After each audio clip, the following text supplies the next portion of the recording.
and I think to myself, what a wonderful world.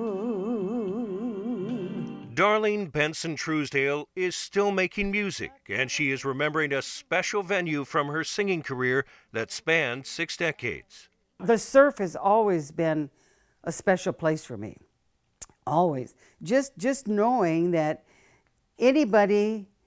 nobody came through this area that they did not play the surf.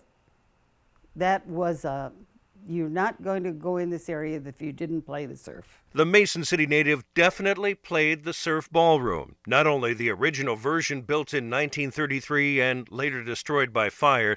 Benson Truesdale was also on stage for the second night of performances of the newly rebuilt Clear Lake landmark in 1948.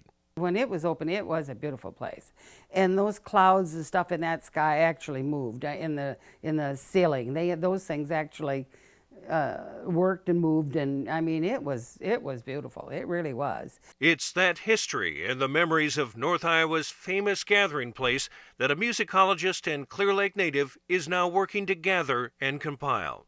I think the surf is easily one of the most important venues that represents music in the United States in the 20th century. But I think there's also something magical about the surf. The surf itself has seen all of these people, but it's still there. And it still has that magic. And you can see that at the Winter Dance Party. The thrill of getting to see somebody like Jerry Lee Lewis on stage. It's still there, and it hasn't gone away. And that's one of the reasons I'm interested in the surf. Jonas Westover's research discovered that Jerry Lee Lewis first appeared at the surf in November of 1957, more than a half century before this performance in 2011. Supporters also believe there is far more to remember than the fact that the venue hosted what would be the final show for Buddy Holly, Richie Valens, and the Big Bopper. It's a great idea. I can't believe that anyone has the time and the ability to categorize and catalog. And he said, I'm going to research and catalog every single concert that's been at the surf since it started. To which I responded, now you are aware that they used to dance 6 and 7 times a week, and we've been around since the 1930s, right? So how big of a task does Westover have ahead of him?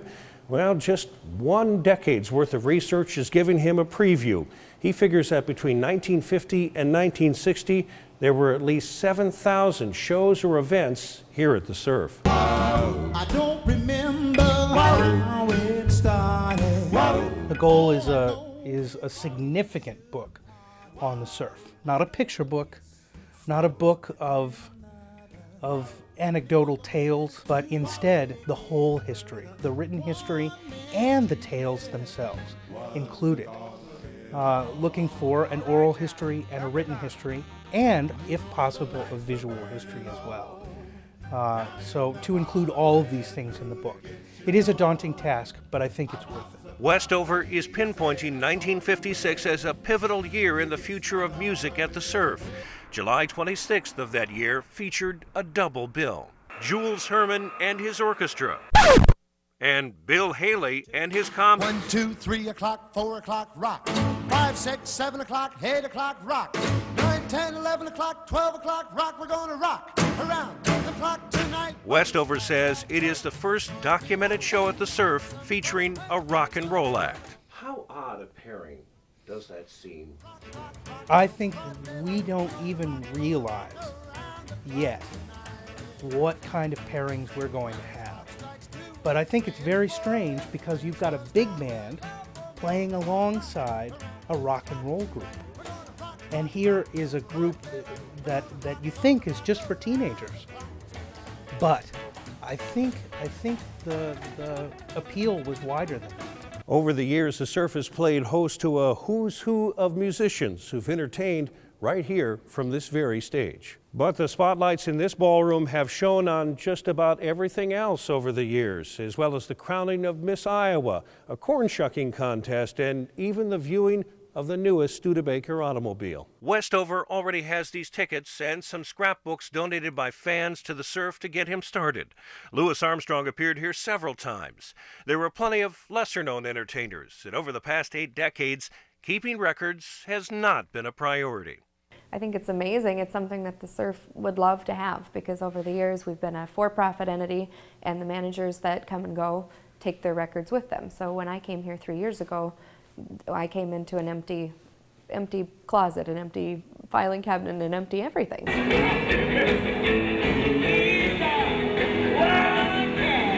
Westover is hoping fans who learn about his project will scan their articles, their photos, and share their memories with him.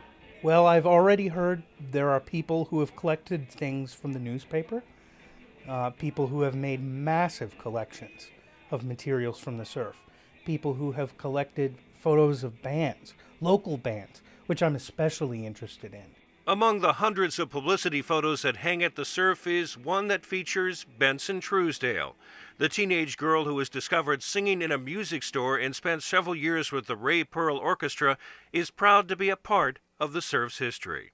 Well, I think it's kind of an honor to have somebody care enough about you being part of it to make you part of it, you know, when you really were part of it. It's not just the new surf, but the old surf too. Yes, I say to myself, what a wonderful world. Dave Hansen, North Iowa Today.